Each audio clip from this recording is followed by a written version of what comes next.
Lily, what is up? Welcome to the podcast. Hi, I'm so excited to be here.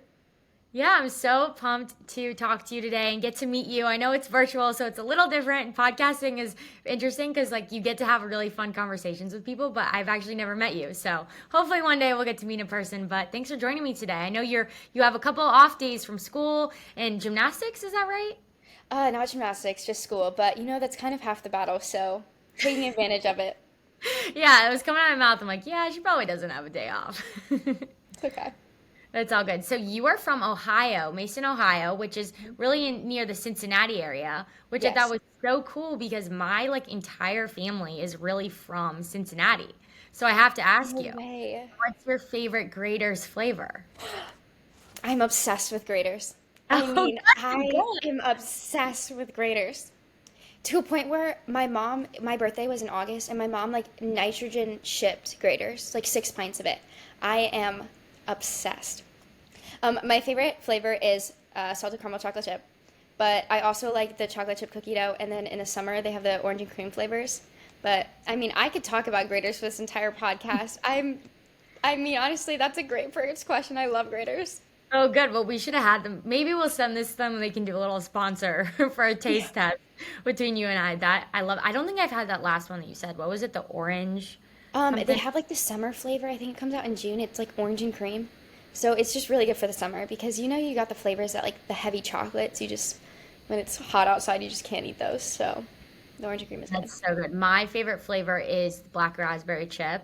Or is Okay. it black raspberry chip, black raspberry chocolate chip? I don't know. It's like something in it. I don't Good. know what it is, but since I've been little, whenever I'd visit Cincinnati and then I actually moved to Indianapolis, they put one in there. It was like the Hmm. first one there and it was a huge deal. So I had to ask you that because I saw where you're from and I was like, oh my goodness, I hope that she loves graders. Love it. That's awesome. Well, you go to Clemson, and I have gotten the opportunity to see some of your Clemson game day fits. So we're going to talk gymnastics and all the things, Okay. but I do want to ask you because you make some really fun TikToks with your game day fit, and that's something that I know I really think is fun, and the sparkles and the tiger logos and all the things. But if you had to say, okay, my go-to place, my go-to boutique, and this is probably more a girl question, so sorry to any boys that are listening, but what's your go-to for game days? What's your go-to place? It's definitely Queen of Sparkles. It's like the boutique where they originate in Baton Rouge, but they do a lot of like game day stuff. So I have, honestly, I think more than 50% of my game day outfits have been from there. So definitely love that place. What was it called? Sparkle something? Queen of Sparkles. Queen of Yes, Sparkles. they're mostly like an online boutique, but they have tons of game day stuff. And then honestly, just everything is revolved around sparkles. So, and I love the color of using game day, and especially with Clemson having the bright colors of orange and purple. I really love to combine that with just how much bling can you put on some game day outfits. I love sparkles. So that is very fun to hear. I'm going to check it out, and I'm sure other people are going to check it out after that. But I had to ask you because I did see that on your TikTok, and I absolutely love that stuff. So super fun. But I want to ask you a question that I ask everyone that comes on this podcast. What is Lily all about right now? It could be a food, a show, a life hack. It could be Queen of Sparkles. What are you all about right now? Oh my goodness, that's it's a really tough question because I would say that I've always been a person that wants to do everything, that wants to have a little piece of everything. Um, So I've really been into pickleball lately. I know it's a cliche answer. I think everybody's been into pickleball lately, No, I don't think it's but cliche. It's on that's trend. that's like I guess one thing that I'm into, but I think with the nature of just kind of what my life looks like between gymnastics and school and then working with FCA here at Clemson, like my life is just kind of like always moving. Um, so I would say that's the thing I've been on. It's just always moving.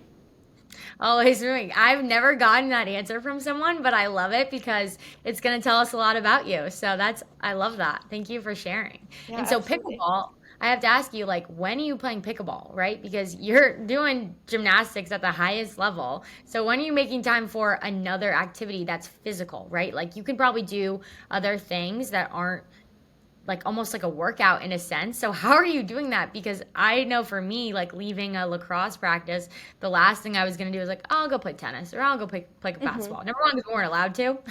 But number two, how do you have the time for that? So I actually have a pickleball court maybe 20 yards from my house right now. So the only reason I got into pickleball is because they put one in my housing complex that I'm so close to. So I got a pickleball set during the summer, and then everyone else was just playing. So on like Sundays, like Saturdays, if we didn't practice, and then Sundays, I would just play for a little bit. And then I really got into it on our team retreat. So we had a team retreat to a place in North Carolina, and we had some time to like play pickleball. So everyone on the team was really, really into it, and that's when they actually taught me the rules. And after the team retreat was kind of when I was like, actually, I really like this. It's a little bit like intense, but it's not so hard that you feel like you're just exhausted afterwards. It's so fun. I was actually joking with my friends this past weekend, like, hey, we got to invent something. You have those conversations with your friends, and all of a sudden you're like brainstorming, what are we going to invent? Like, what's going to be our $1 million idea? And we were talking about, they probably have it already, but just like a pickleball chain place where it's like a top golf. Yes, But like, I they have probably, one in Mason, Ohio. They have okay, one next time you go that to Cincinnati. is it a chain though? Is it a It's chain? it's not a chain, but it's like um I don't know what it's called, but basically like you just kind of hang out. They have like like maybe a restaurant or bar inside of it, and then you like play pickleball and then you just hang out. Very similar to like Top Golf. Okay, so that was the exact idea. So it already exists. It already exists. But is it a chain yet? I really should not be talking about this on a public platform because someone's going to take the idea. So, well, I'm glad that it exists and maybe we can do it. But that's really good to know. And I think it's fun. I think it's fun to know, like, people might look at you on social media or just see you at school and think, oh, her life is gymnastics, right? But like, Mhm. really, you said you're always moving. You're doing FCA. You're playing pickleball. There are other things that you're doing during your day. So I love to hear that. But I do want to ask you and talk about gymnastics because it is a huge part of what you do on a daily basis. What is something that people, even the biggest Clemson gymnastics fans, don't know about your team and your program? I think our media team and our marketing team do a great job of showing kind of the holistic athlete side. So I think there's very few things that like the Clemson fan doesn't know about the gymnastics team, but I don't think they know the extent to which we care about each other. And I say that in terms of we've gotten to know each other on very deep levels to create like these intimate relationships that go beyond just being teammates. Um, we've gotten to know each other like as a person first, and to know each other's goals beyond gymnastics, to know what each other's journeys were throughout life to get here. Because when you think about it, when you have 18 to 23, 24-year-olds, there's 18 years of life that you lived before that. There's 18 years of memories. And then there's plenty more years after gymnastics of goals and dreams that you might have. And I think just how close-knit the team is, I think they do a great job of showing it, but I don't think there's an extent to where they can show how deep we care about each other. I love that you said there's like 18 years of someone's life that you just like don't know before you meet your teammates. And college athletics is so funny because we would always joke about this, like, oh, my coaches recruited like 13 random stranger girls who like will probably be in my wedding one day. Like Absolutely. it's just so funny how it all works. But you're so right. It's like that fun, but also it takes a long time to get to Mhm. know people. I'm still constantly finding out fun facts about some of my best friends who I played with, and we already graduated. So I think that was a really cool way of you to describe it. But now Clemson fans know that how tight knit this group is, and that's what really makes a team dangerous, right? Like that's what really makes chemistry and you guys, building a winning culture. So I love to hear that, and I really want to ask you about the foundation of that, right? Because you were a part of Team Zero, like not even just Team One, Mhm. Team Zero. So what was that like to be a part of building history for Clemson gymnastics? It was such an impactful way to start my college career, knowing that what we create now is going to be the foundation for so much more to come. And I think at every level, that at any point in just kind of the history of a collegiate sport, you can leave an impact. But to know that there was like no impact before us besides just the excellence of Clemson sports overall but to know that every single step that you take is going to either be a legacy, it's going to be historic, it's going to be a record. And so the idea of we wanted to build that foundation for Team One, and we knew that it would be difficult enough to go through the stressors of being a brand new team. So we wanted to lay the foundation for the culture. Like that was the biggest part. And that didn't just mean like every day in the gym, like how hard you worked or your work ethic, your attitude, your energy. It also meant outside the gym. Of we wanted to be a team that had a high reputation in terms of academics, reaching out back to the community. We've been given this opportunity to start a brand new team, and we've been given so much resources, and we have the entire Clemson community with full belief in us. And we really wanted to be able to show that while we may not be competing this year, like we are building a culture of high academic excellence, really reaching out into the community to show people that we do care about Clemson, and we're here to honestly build a history, like build a legacy ahead of us.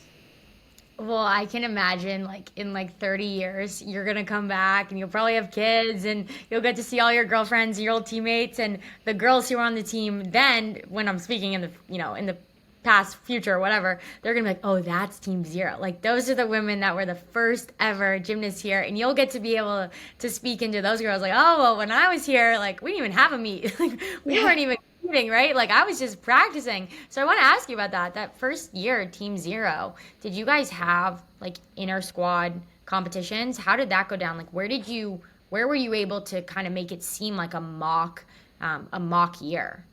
Yeah, absolutely. So we did do kind of sort of a light preseason entering into, obviously we weren't going to compete for 12 weeks in a row on hard surfaces, but we did try to mimic the idea of going through preseason, doing the hard conditioning.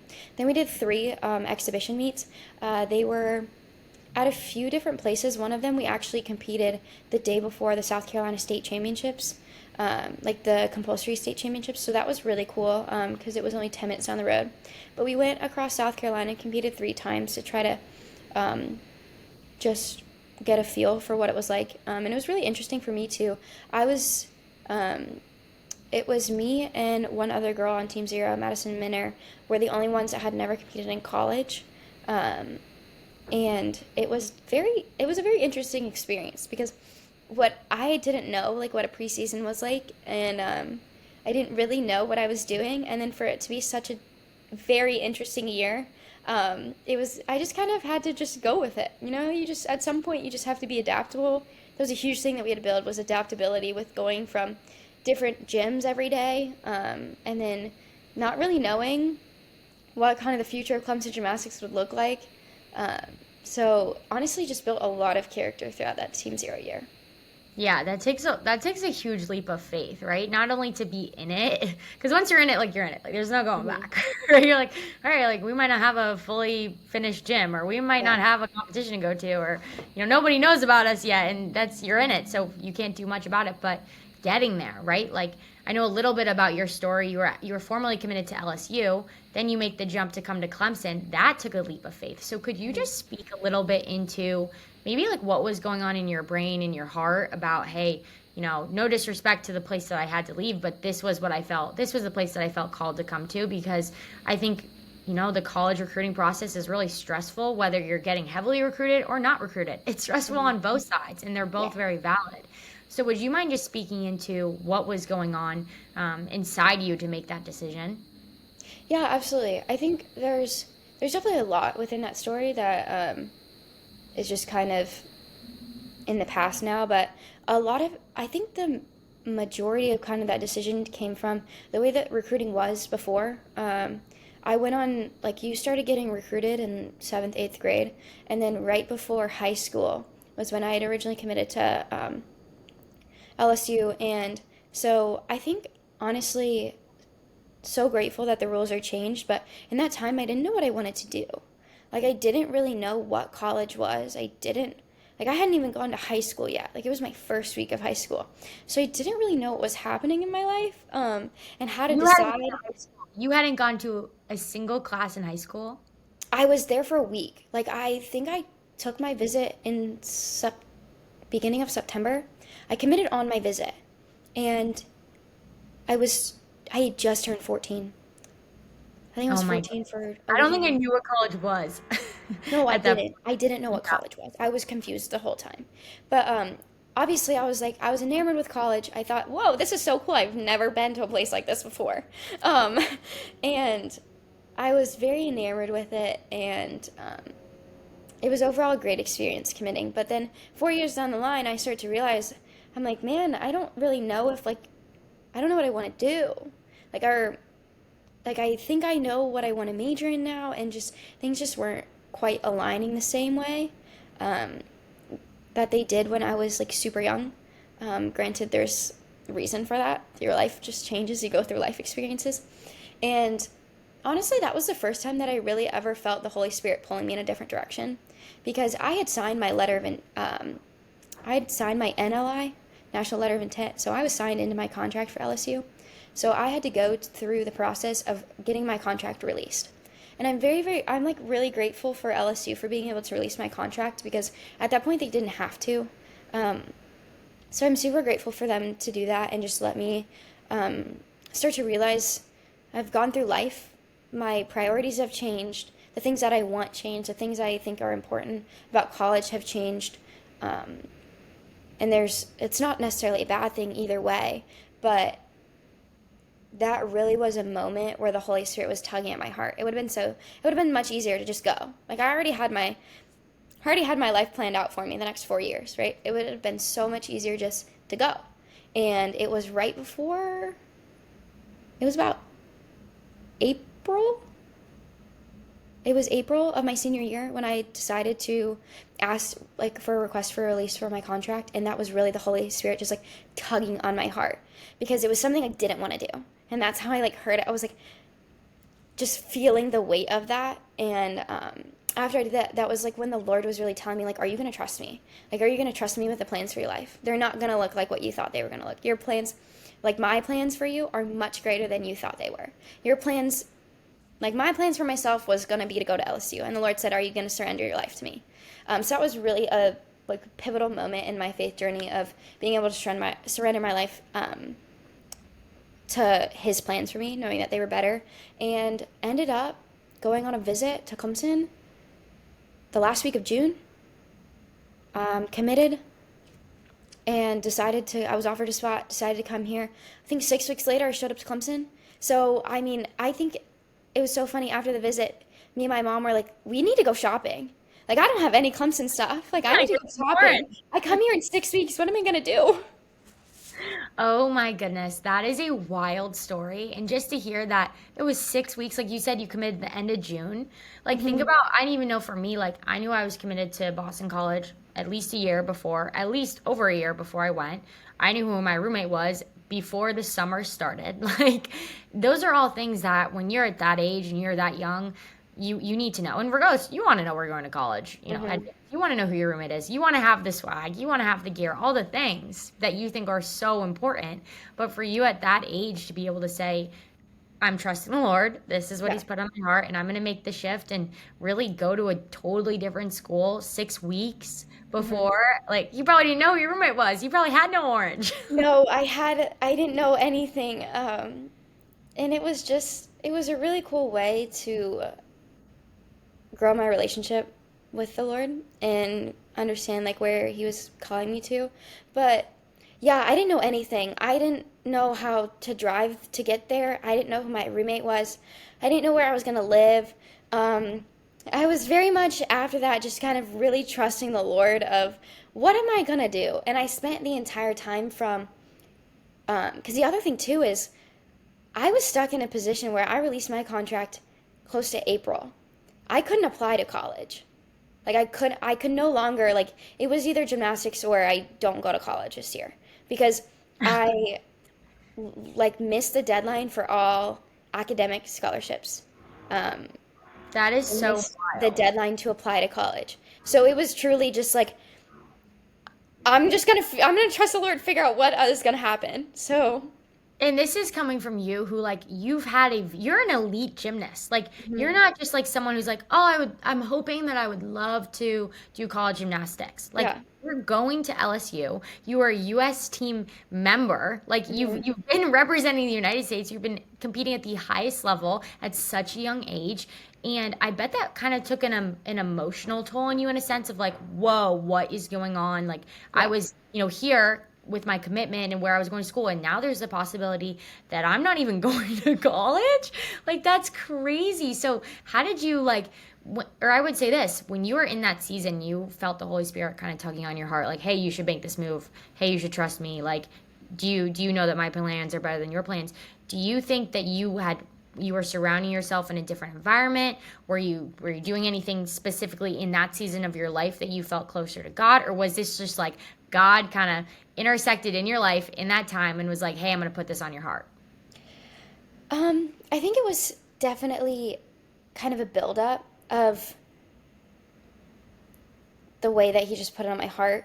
And throughout high school, I experienced like a lot of the tolls of elite gymnastics, and there's many conversations about what that looked like, but just the common theme of placing your identity in sport. And during COVID, when the sport was ripped away, it was I didn't know what my identity was. I placed it in the validation of my sport, and throughout that process, I really grew closer to the Lord because I started to learn that like His grace is like new every morning. Like He's got new mercies every morning for me, and that His opinion of me is the only thing that matters. And like the word tells me every day what His opinion of me is.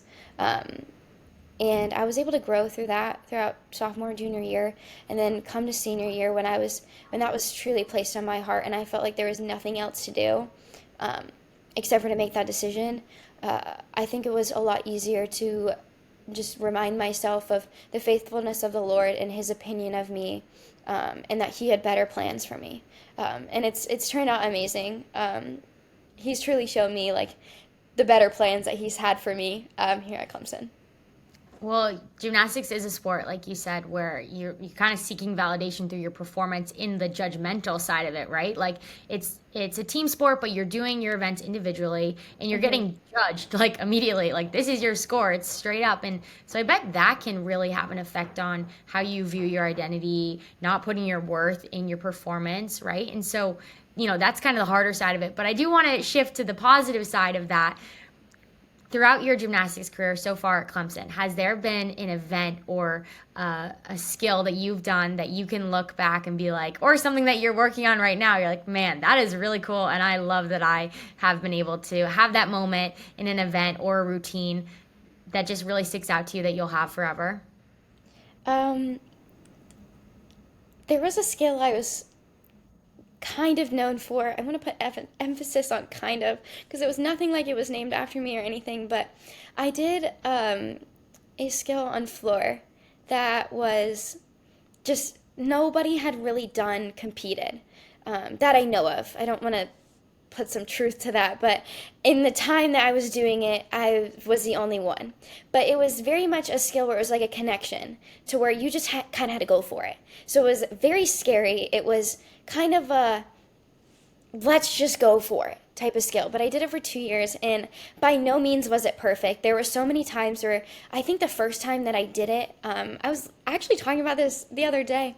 The first time that I competed this skill was at a national team camp when it was moved from Curly Ranch to Tampa.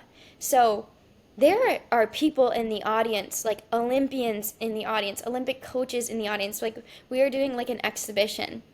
First time I'm doing this, nobody's done it. Nobody's done this type of connection. So if you're like the kid that's like, oh, I'm going to go for this, the first time better be good, right? The first time better be showing out. I landed on my head, completely wiped out. Like I'm telling you, it was embarrassing. It was so bad. Wait, And were you okay? the funny thing is, my coach wasn't even there because she was sick. So I had a different coach coaching me. And she had really no idea how to kind of go through this scenario. But yeah, that was actually the only time I ever fell on that scale was the first time I did it. And it was really, really embarrassing because I was like, guys, look at this cool skill I learned. Wiped out, like in front of the top level gymnast ever, just ate it on the floor. Now I look back at it and it's really, really funny that I did that on the first one, and that was the only time that I ever really made a mistake on it in competition. But that's, I think that moment of just being able to go out and try something, it completely failing, and then now I look years later and I'm completely fine. I just laugh about it. Was definitely like a growth moment for me.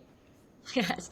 Well, I'm glad you didn't hurt yourself on it because you said you landed on your head. So that can be very scary. But probably the reason why that was the one time you messed up on it is because you literally said to yourself, yeah, it can't get worse. Like it can't get worse. The Absolutely. audience doesn't matter who's watching. So we're just going to go for it again. And sometimes when you're in that place of, oh my gosh, like that happened, like here we go. What do I have to lose? When you're in that Hmm. state of mind, you can kind of compete to your peak in, in some Oh, regards. absolutely. That's amazing. Well, that was an event that you did, but looking towards this upcoming gymnastics season, what are you most excited for with this? Is this would this be considered team three? Team two, actually. Team two. Team two. Yes, team two. I'm really looking forward to just the confidence that comes from having a year of competing under my belt, and also to the confidence that comes from the team of having our first year of Clemson Gymnastics.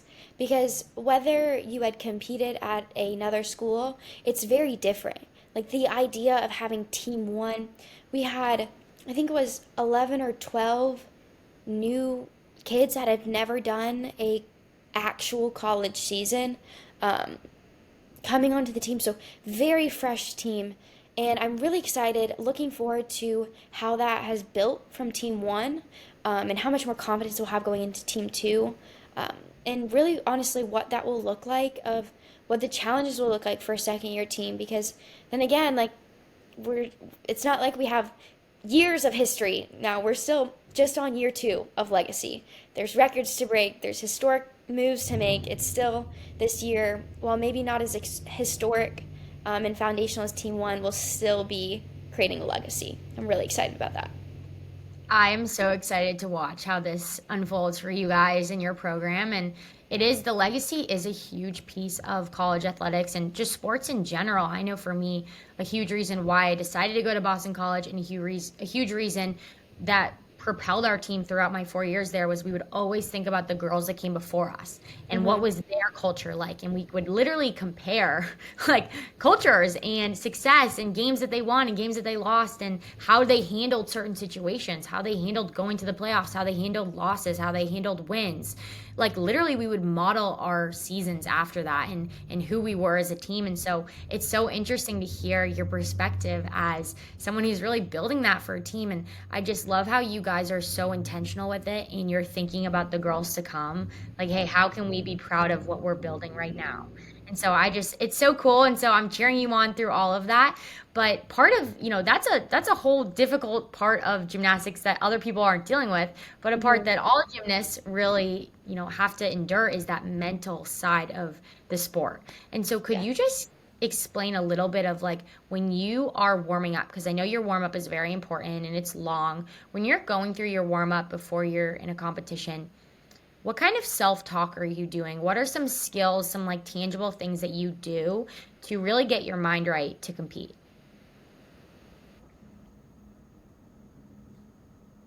In terms of warm up for a competition, before a competition, I will always, honestly, the best thing for me is to sit in a time of prayer. That has been huge. It's something we have a lot of time when we're in our home scenario, like our home meet in Little John Coliseum, um, to really just take in, like, and visualize what we want, because that's a huge part of gymnastics. Is, with it being such a movement sport, a lot of, like, it might sound silly, but like visuals of what you're doing. It's a very dangerous sport, but the idea of, like, if you can feel, like, if you can see your body doing it, that will help you to be able to actually go out there and do it.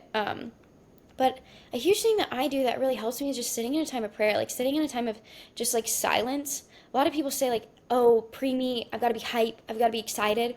I'm a person who runs off of anxiety anyway. So by the time the meet hits, like, heart rate's going to be up.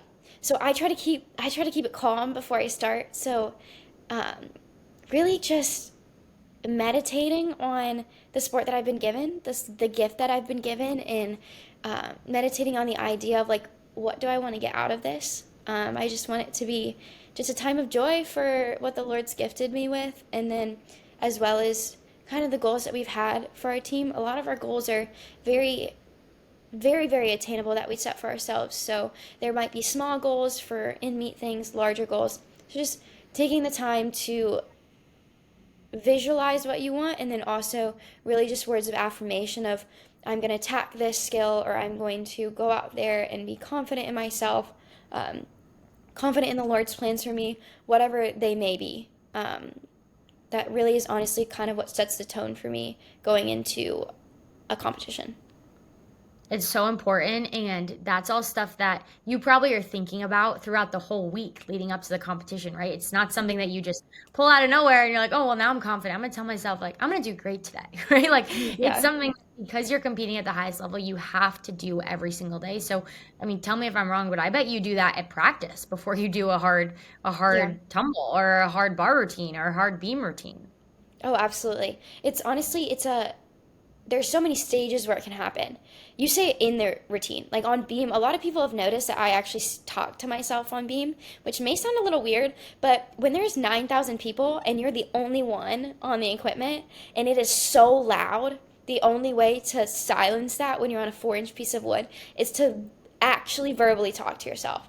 And a lot of times it will be cues like a lot of times you need to throw your arms a certain place, or you need to spot a certain thing, or you need to look a certain way, all of these things. So some of that is there, and the other part of it is like you just verbally talk to yourself the whole routine, like, now I'm gonna do this, now I'm gonna do this skill, now I'm gonna do this skill, I need to this, or like I'll tell myself like, you got this, in the middle of my routine. So it happens on beam. Honestly, it happens on every event except for vault, because you don't have much time on vault. But You're especially just propelling yourself yeah, through. especially the floor event. Like when you have time in between there, like you gotta reset. Like if you're halfway through and you're thinking, man, my legs are, I don't know if I'm gonna be able to make it. It's like you gotta reset. Tell yourself like, how many times did I go and do this in practice, or how many times did I do this?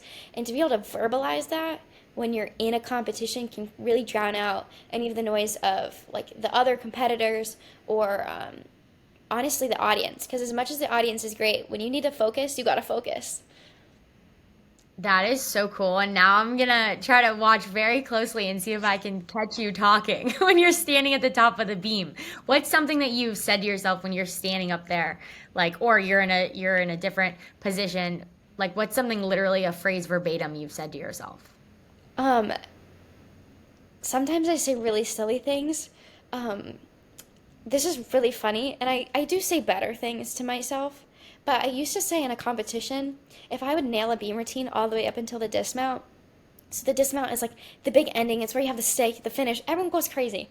If I've like nailed a routine all the way through, sometimes I'll tell myself, I even say this in practice, like right before I go, I'll be like, Lily, this is gonna be really lame if you don't stick this dismount. You better stick this dismount. Like I'll just tell myself, like, Lily, don't be lame. Like that's don't be anticlimactic if you don't stick this dismount. So sometimes I'll say that it's a really silly thing, and then I'll go up and when I actually have to do my dismount, I'll give like my cues like spot, land, see.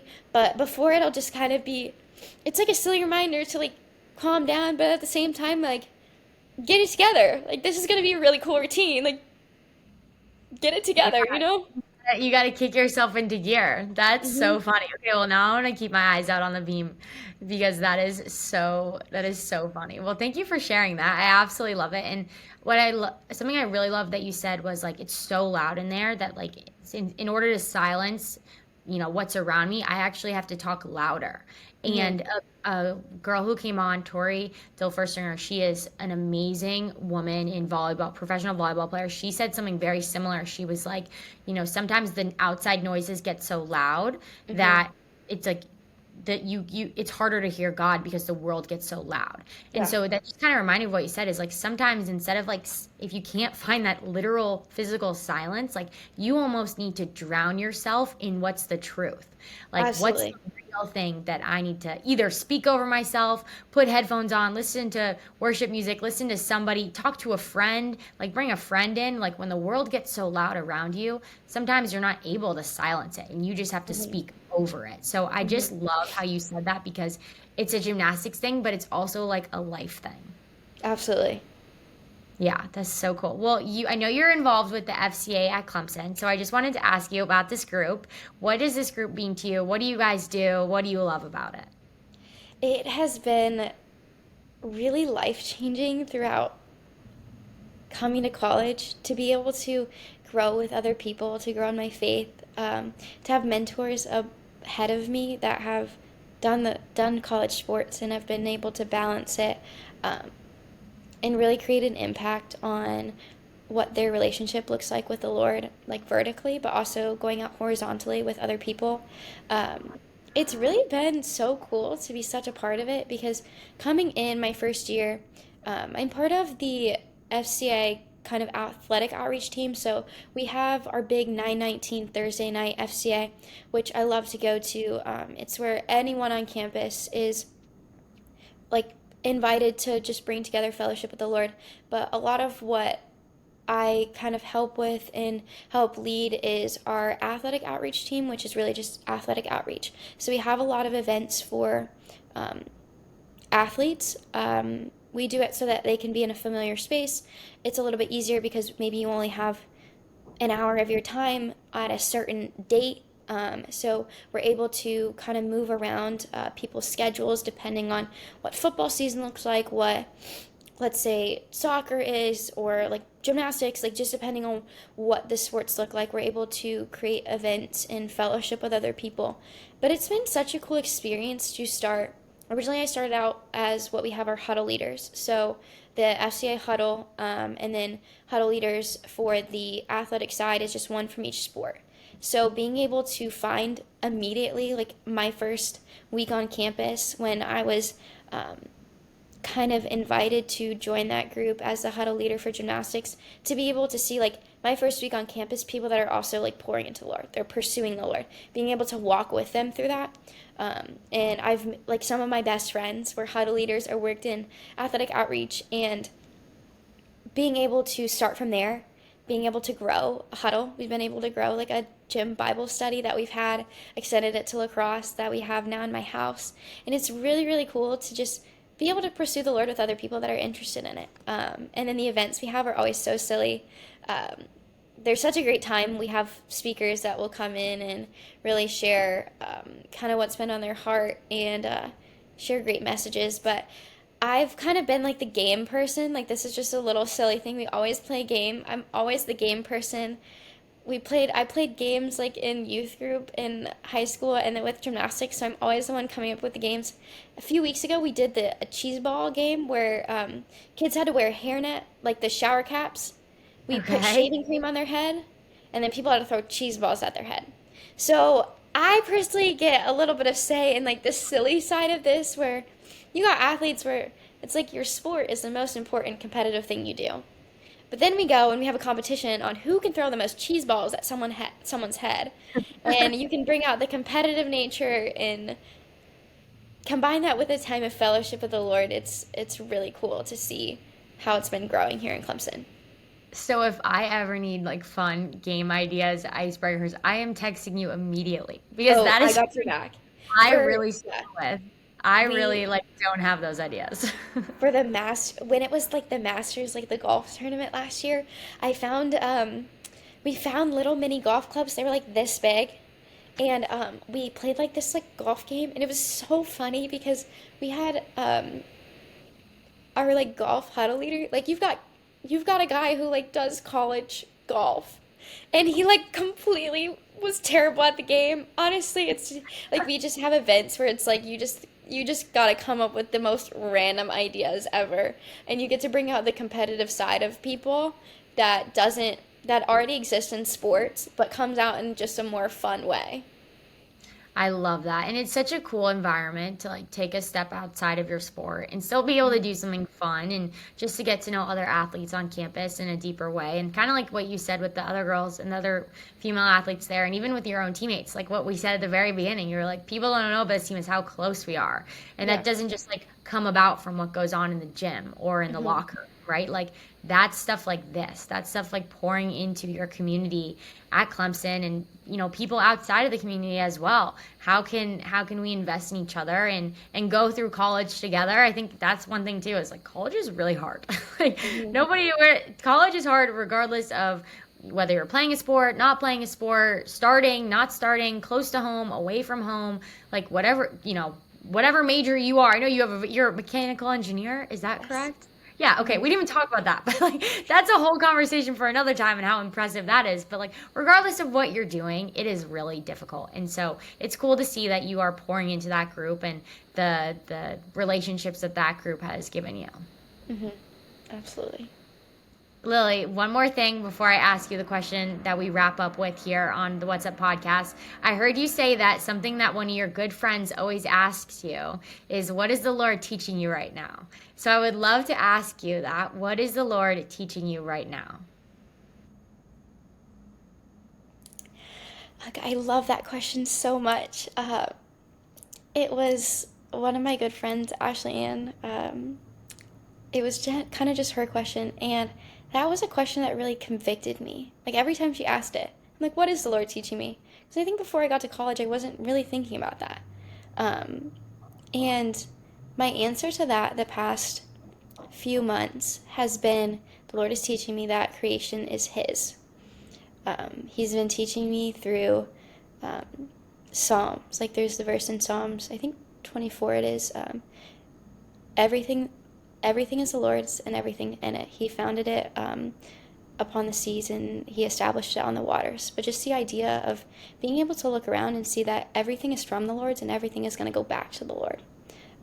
It's been cool. It's been a really cool perspective to take on of just gratitude for you walk out and you know that creation is yearning for the coming of the King.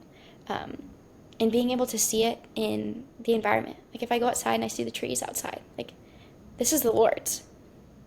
I am the Lord's. Like He has deemed me, He has instituted me here as His child. And then especially with like my teammates, like the way I see them, like they're also children of God, especially when we talk about in like our little gym huddle, we talk about that a lot. Like how cool is it that the Lord calls us His children? And I think the one other thing I wanted to share that has been really fun that we've been talking about recently in kind of our small group that I just have loved to share with everybody because I think it puts a different perspective on life is the idea that Jesus is putting you on His fridge.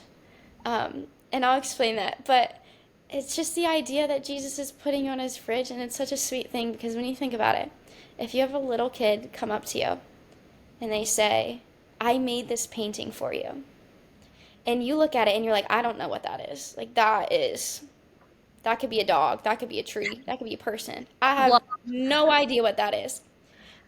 You're not going to say that. Like, you're going to look at them and say, good job. I'm going to put you on my fridge. So, one thing that we've been talking about is just the idea of like, as you live a life worthy of the gospel, like, we are worldly creatures. Like, sin has corrupted us in every part. We're going to fail. It's not going to be good. We are going to, like, our attempt at prayer is going to be bringing a terrible, ugly painting in front of the Lord and saying, Jesus, this is what I did for you. Like, this is what I brought you. And He's not going to look at us and say, that's not good enough. Because ultimately, nothing that we do is good enough for our salvation. But He's going to look at us and He's going to say, like, well done, my good and faithful servant. Like, this is, like, I love you. You are my child. And then He's going to put you on a supersized fridge. So that has just kind of been a silly reminder that we've talked about a lot in just the team of the girls that have come to the Bible studies. Like, how is Jesus putting you on His fridge? Because it just kind of goes to show you, like, what you're not going to be perfect, but there's grace every day. And it's a good reminder to humble ourselves knowing I could think that I'm painting the Mona Lisa, and it is going to be a terrible version of a tree crossed bridge crossed frog. Like, it is not going to be good. And nothing I ever do is going to be good enough to earn my salvation, but the Lord is going to continually look at me, and every attempt I have to live up to the life worthy of the gospel, He's going to look at me and say, well done. Like, you're going on my fridge. So I know that's a really long explanation, but it's something I Oh, honestly just really wanted to so share.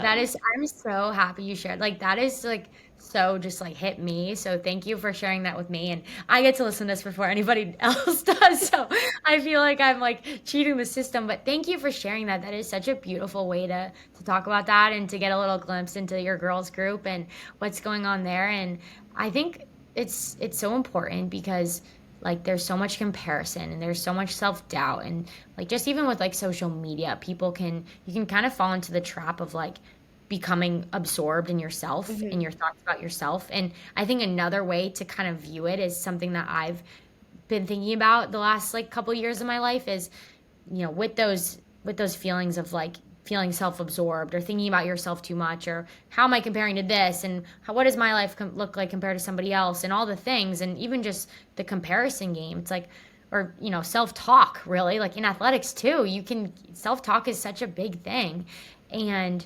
it's like, well, God made me. So like I'm saying Mhm. bad things about or this is his creation and I'm Yeah. talking poorly about his creation. Like Hmm. almost on the flip side, like you were talking about it how more like, Jesus is putting you on the fridge, but also like God created us, right? Yeah. And so like anything that's said negatively to yourself about who you are, it's like that's God created that. So it's almost Yeah. like a way to honor God in that way. And so I love the both ways to think about it. And I'm definitely going to tagline that. I love this. Like Jesus is putting you on his fridge. And that's something every time I walk by my fridge now, I'm going to think about it. So I I have it. I absolutely have it on my fridge, and it's love you really really. just a reminder because it's such a silly like tagline, but when you think about it, it's like, are you giving back to the Lord? Like the Lord's just sitting there waiting. Like we go to Him in prayer, and He's waiting for us. So it's a way for you to remind yourself, like, am I sitting with the Lord today? Like, am I praying? Am I drawing Him this little painting of worship, like whatever it is? But then at the same time, like when I fail, like there is grace. Like, there is grace every single day, and that's something that has been really impactful for my life with the Lord of knowing there are new mercies for me every single morning, every time that I fail, and every time that I say, man, my problems are too big for the Lord to save. Like, my problems are too big. And that's a lie. Like, that's the devil telling you lies, and just reminding myself that God made me. Like, He said His work is good. And I alone am probably on His fridge. Like, He said His work is good. He said, my child, in my original design, like, you are good. Um, and what's coming is good. What's coming in the glory of God is good. And just it's such a silly tagline, but when you look into it, it's got a lot of meaning, which I mean, I think it's just silly, honestly, but No, it's really beautiful, honestly, and it's cool because everyone wants someone to have their back. Everyone wants someone to be mhm, in their corner. Everyone wants someone to be an ally, regardless of what you do, regardless of the situation, regardless of what comes in life. And it's like the most comforting thing in the world to know that regardless of the creation that you make and the things that go on with your life, God is still going to put you on his fridge and be like, yep.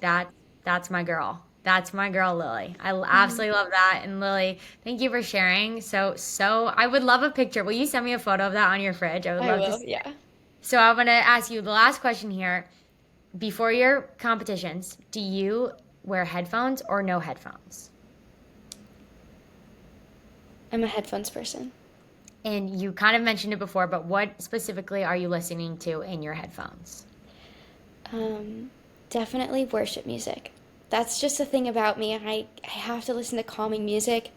Um, Sometimes if I don't want any words, I'll listen to like those like classical soundtracks. People are gonna think I'm crazy. They're gonna think I'm crazy for listening to this stuff. But I've always been a person where the second that we start that meet, the second we walk out there, like emotions are gonna be in overdrive. Like I'm gonna have plenty of emotions to get me hype, to get me ready to go. The fight or flight is gonna kick in. I'm not worried about that. I just need to stay calm before I get there.